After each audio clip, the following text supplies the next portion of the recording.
orang-orang yang bersilaturahim, bersabar, infak fi sabilillah, sholat tepat waktu, itu mereka akan dikembalikan lahum uqbaddar. Mereka akan bertempat di tempat yang paling baik. Jannatu Adn, yaitu surga Adn. Biasanya orang-orang nyebut apa? Adn. Jannatu Adn. Kalau kita menyebutnya apa? Surga Adn. Surga Adn itu dalam satu hadis hanya diberikan kepada orang tiga. Satu para anbiya, dua para syuhada, tiga para siddiqin. Jadi surga Eden itu, surga Aden itu disediakan untuk tiga orang, tiga golongan anbiya, kemudian syuhada, orang-orang yang mati syahid, yang ketiga siddiqin. Nah, untuk kita, kalau tidak bisa menjadi anbiya, wis ora mungkin iso. Untuk menjadi syuhada, yo masih aman-aman saja. Untuk menjadi siddiqin, derajat siddiqin ini sangat sulit dicapai. Maka masih ada kesempatan bagi orang-orang yang ingin masuk surga Aden, yaitu orang yang suka bersilaturahim, orang yang mau melakukan sholat, orang yang sabar, orang yang berinfak fisabilillah. Orang yang melakukan empat hal ini digolongkan kepada orang-orang yang masuk surga Aden. Kemudian surga Aden untuk orang-orang yang melakukan silaturahim, bersabar, infak, kemudian sholat. Waman sholaha min abaihim wa azwajihim wa dzurriyyatihim. Mereka masuk itu tidak sendirian. Mereka nanti bersama orang-orang bapak-bapaknya. Nanti kita punya derajat masuk surga Aden. Allahumma amin. Kita enggak sendirian. Kita ngajak bapak-bapak kita, ibu-ibu kita, wa azwajihim, istri-istri kita. Yo ayatnya. Saya nerjemah ayatnya. Kalau satu berarti ya ngajak istri kita. Ayatnya istri-istri kita. Ini kan kalau nanti hanya dimufradkan, yang punya banyak kan nggak masuk. Kalau banyak yang mufrad masuk. Kalau istri-istrinya berarti yang satu pasti masuk. Kita masuk surga Aden tidak sendirian. Kita nanti ngajak bapak-bapak kita bersama istri-istri kita, wa dzurriyyatihim, dan anak-anak kita, keturunan-keturunan kita, cucu-cucu kita. Allahumma amin insyaallah. Wal malaikatu yadkhuluna alaihim min kulli bab. Malaikat nanti masuk mengantarkan kita dari semua pintu yang dikehendaki. Dan mereka mengucapkan, menyambut kita, salamun alaikum bima sabartum. Rahmat keselamatan untuk kalian terhadap apa yang kalian sabar di bumi. Faniyama uqbaddar. Maka surga Aden ini adalah sebaik-baiknya tempat. Semoga nanti kita semua ditakdirkan oleh Allah untuk bisa merasakan surga Aden ini. Allahumma amin insyaallah. Jadi fadilah silaturahim, keutamaan bersabar. Sabar itu sudah diterangkan kemarin, sabar melakukan taat, kejenuhan taat, seberat apapun taat kita jalankan. Kemudian sabar terhadap maksiat, maksudnya maksiat di depan mata kita tidak mau melakukan. Yang ketiga adalah sabar terhadap ujian. Yang ketiga adalah infak fi sabilillah, mau berderma, tidak menjadi orang yang pelit. Kemudian mau melaksanakan sholat di awal waktu. Mereka nanti akan masuk bersama bapaknya, istrinya, anak cucunya. Mereka nanti masuk menuju surga Aden. Nanti malaikat itu mapak. Bingung malaikat. Kalian siapa? Kami telah dipanggil oleh Allah untuk menuju surga Aden. Bukankah hisab belum dilaksanakan? Kami masuk bi ghairi hisab. Kami masuk tanpa hisab. Tanpa hisab. Ya, kami masuk tanpa hisab. Kemudian diantar oleh malaikat ini, kalian mau masuk dari pintu mana? Kamu ahli silaturahim, ada pintu surga melalui silaturahim. kamu ahli sabar, ada pintu surga melalui sabar. Di situ ada sholat, ada pintu karena sholat.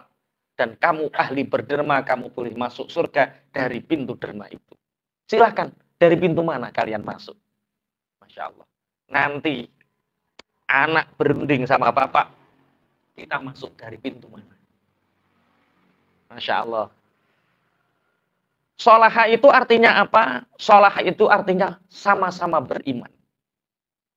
Bukan kok sing sitok neng neraka, sing sitok neng swarga. Sholaha itu sama-sama beriman dan sama-sama masuk surga. Cuma surga itu ada beberapa tingkatan. Ada yang eksekutif, ada yang ekonomi, ada yang bisnis.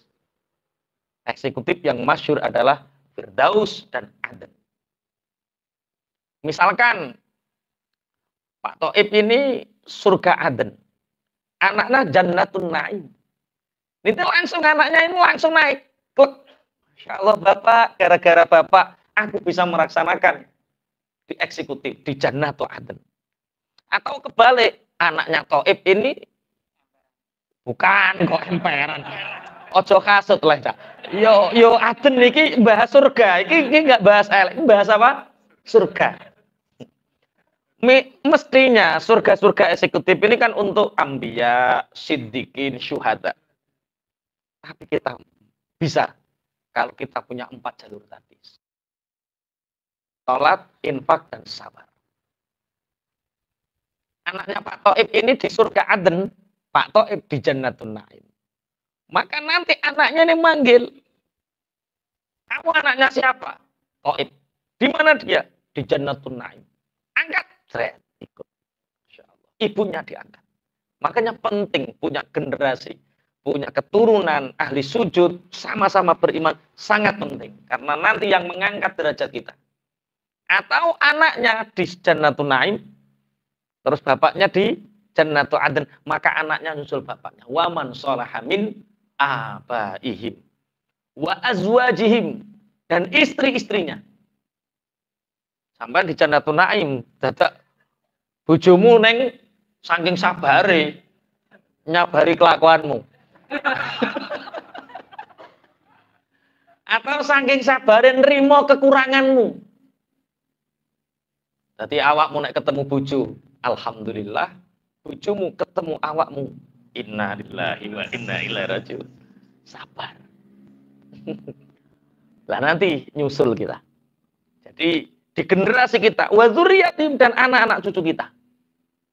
Nanti malaikat akan kaget karena ada orang-orang tertentu yang hisab belum ditegakkan, tapi ada orang yang sudah masuk surga, yaitu orang-orang yang masuk tanpa hisab. Allahumma amin.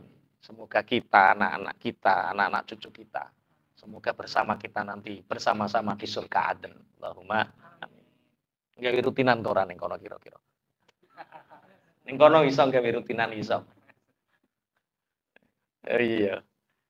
Ra kober.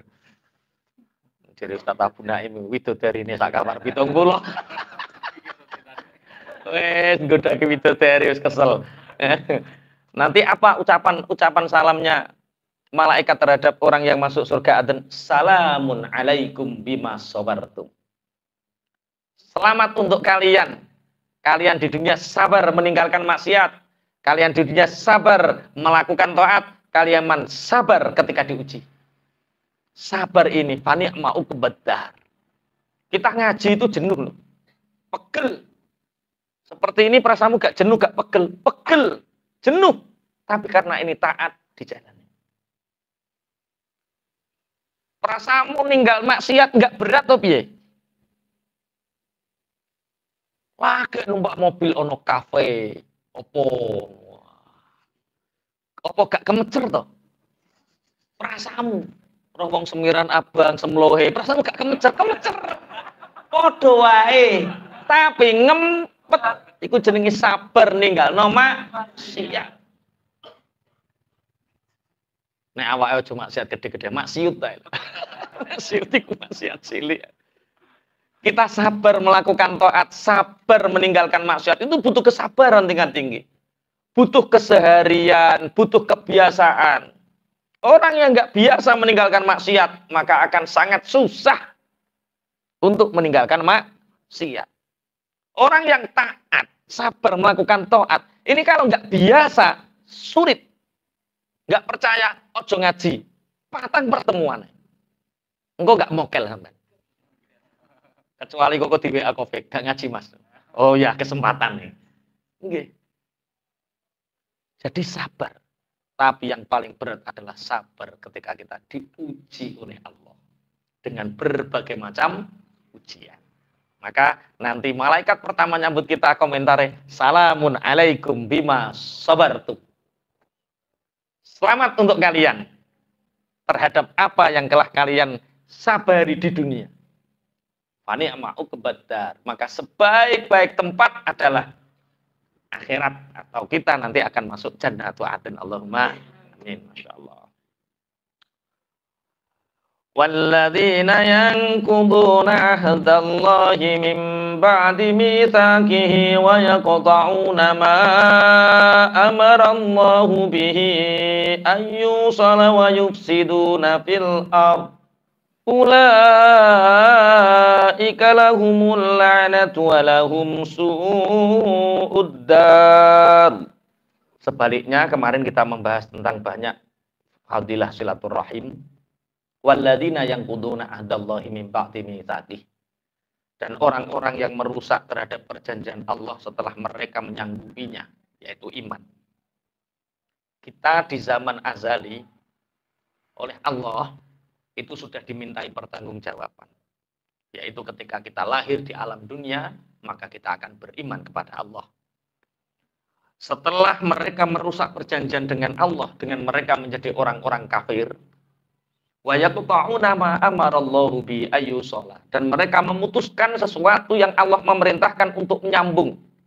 Mereka tidak silaturahim, tapi mereka qati'ur rahim. Mereka tidak menyambung tali silaturahim, tapi memutus tali silaturahim. Sebagaimana kemarin dua orang yang bersaudara, yang tidak saling bertegur sapa, yang hatinya tidak saling ridho, akhirnya walaupun sebaik apapun dia, ternyata dia berada di barhut, telengin rokok jahanam, hanya karena tidak rukun sama saudaranya. Qati'ur rahim. Wa yufsiduna fil ard, dan orang yang merusak di bumi, membuat kerusakan. Fasad itu kalau dalam ilmu tafsir, makna pertama adalah kekufuran. Makna kedua adalah maksiat. Jadi kalau kita berbuat kufur, berbuat maksiat di dunia, berarti kita hakikatnya merusak dunia ini. Kemudian makna merusak yang kedua adalah dengan kita merusak alam semesta ini dengan perilaku kita. Zaharul fasadu fil barri wal bahri bima kasabat aydin nas. Jadi kerusakan alam raya ini karena perbuatan tangan-tangan manusia di daratan dan di lautan. Dan ternyata Allah ini dalam kitab tafsirnya Ibnu Asyur, Allah menciptakan alam ini atau alam ini diciptakan itu dengan sistem yang selaras dengan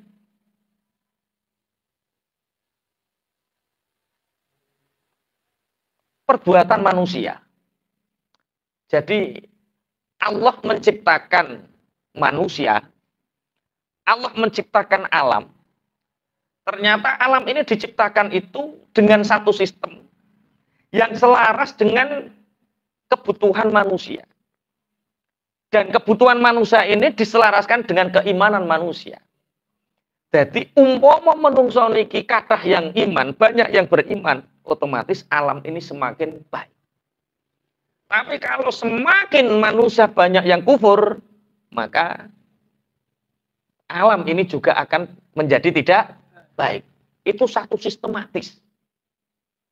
Satu sistem yang berhubungan kali ayat wa yufsiduna fil ard. Kalian merusak bumi. Merusak bumi itu tidak hanya sekedar menebang, meracuni lautan, tapi merusak alamnya itu dengan kita kufur perbuatan maksiat kita. banyak orang yang sudah kufur. Pangapunten. Maka kalau di daratan semakin panas, lautan semakin tercemar, itu tanda bahwa bumi ini semakin banyak orang yang bermaksiat, bumi ini semakin banyak orang yang kufur kepada Allah Subhanahu wa taala. Kemudian satu ketika orang-orang seperti itu tempatnya di mana? Ulaika lahumul la'natu wa lahum su'ud dar. Orang yang tidak beriman, orang yang memutus tali silaturahim, tidak beriman berarti otomatis tidak sholat, otomatis tidak sabar. Wa yufsiduna fil ard, dan mereka merusak bumi. Ulaika lahumul la'nah, bagi mereka laknat. Walahum su'ud dar, dan bagi mereka seburuk-buruknya tempat, yaitu neraka di akhirat. Na'udzubillah, tsumma na'udzubillah. Tapi orang kafir akan membantah dengan ayat ini. Ada seorang kafir yang bernama Abdullah ibnu Abi Umayyah. Ya, ini mengatakan, Muhammad, kalau memang kekafiran itu merusak alam, kalau memang kekafiran itu menghancurkan kita, dan kita masuk neraka, kenapa buktinya kita di dunia ini masih diberi oleh Allah kekayaan? Loh, kok konco-koncomu melarat-melarat, kita yang kafir kaya.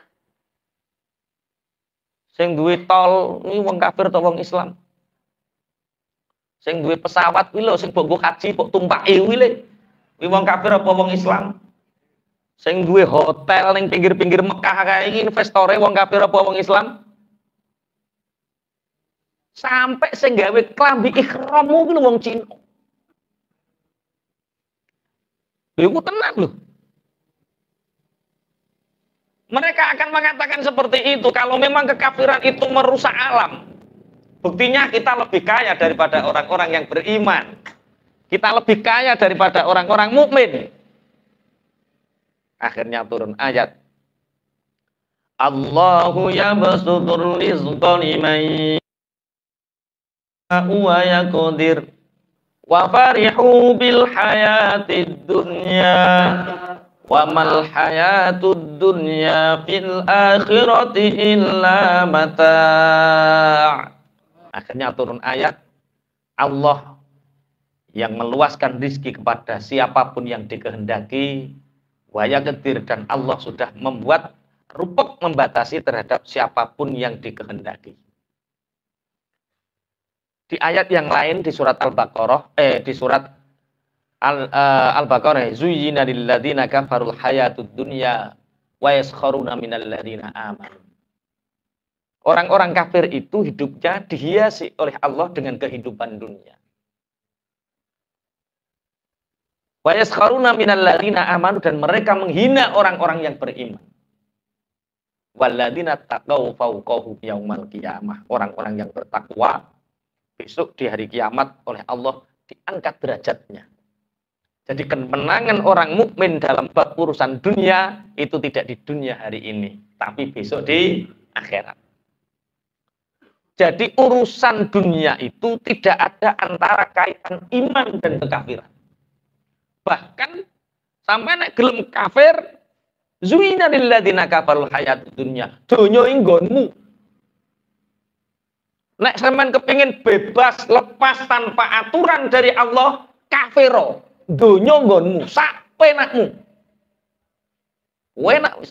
Mergawe ora ana pelanggaran fikih muamalah gak ono. Kerja nggak ada halal haram. Mangan bebas, bah kodok, bah tekek ketek bebas. Ayo. Nek pengen kafir, monggo. Bebas untukmu dunia. Tapi besok di akhirat titeni kowe. Iya. Jadi urusan dunia ini nggak ada hubungannya keimanan. Justru dunia ini adalah ujian bagi orang-orang yang beriman. Makanya yang mendapatkan surga Aden orang yang sabar terhadap ujian, terutama ujian keimanan ini. Kalau di sini kita mungkin nggak diuji keimanan kita. Di beberapa daerah tertentu, kowe tak pek mantu, langsung tak kei duit 5 miliar, tapi keluarlah dari agamamu. Piye jajal? Iki sing grabi iki lho. Piye? 5 miliar. 5 miliar. 5 miliar itu kecil dibanding keimanan kita. 5 triliun itu kecil dibandingkan dengan keimanan kita. Kecil.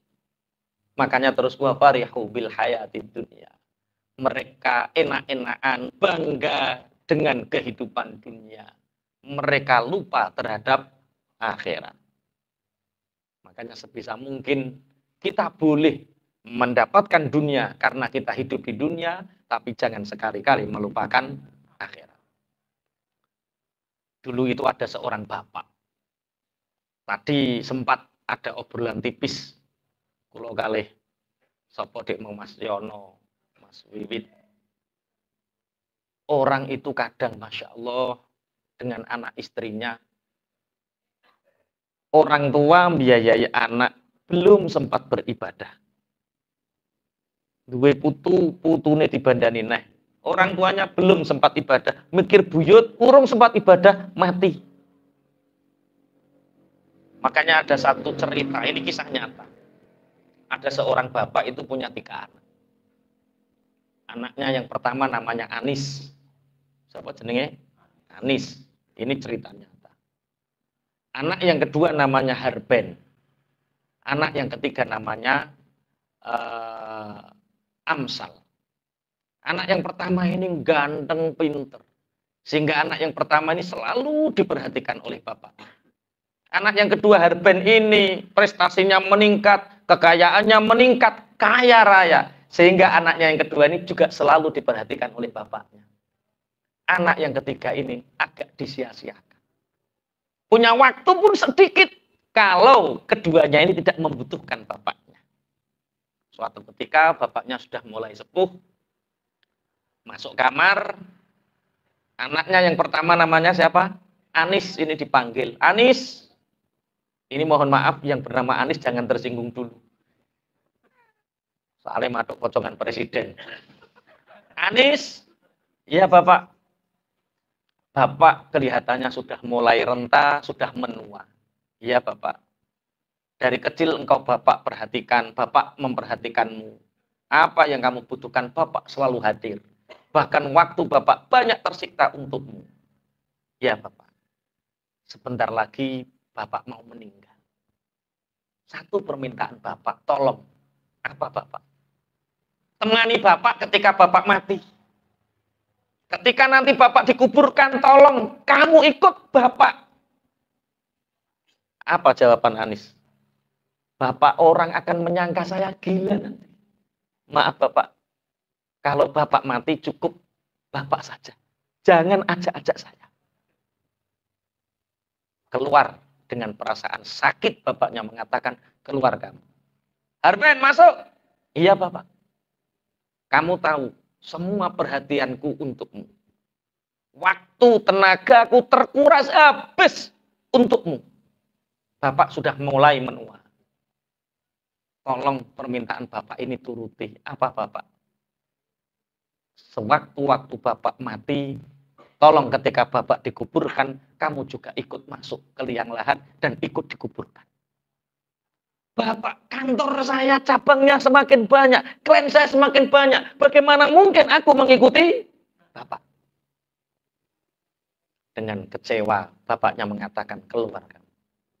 Akhirnya anak yang terakhir namanya Amsal dipanggil. Amsal, iya bapak.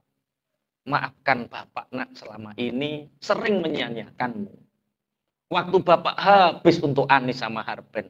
Kamu hanya tak kasih waktu sedikit sekali. Bahkan tidak ada 5% dari waktu bapak.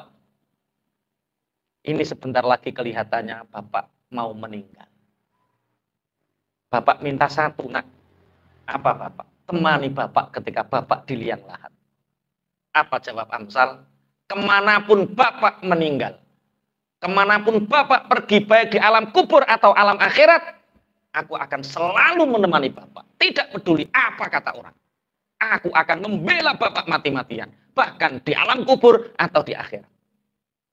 Dari cerita ini apa yang bisa kita ambil kesimpulan? bahwa kadang yang kita kejar, kadang yang kita prioritaskan ternyata tidak bisa menemani kita. Anis itu singkatan anak dan istri.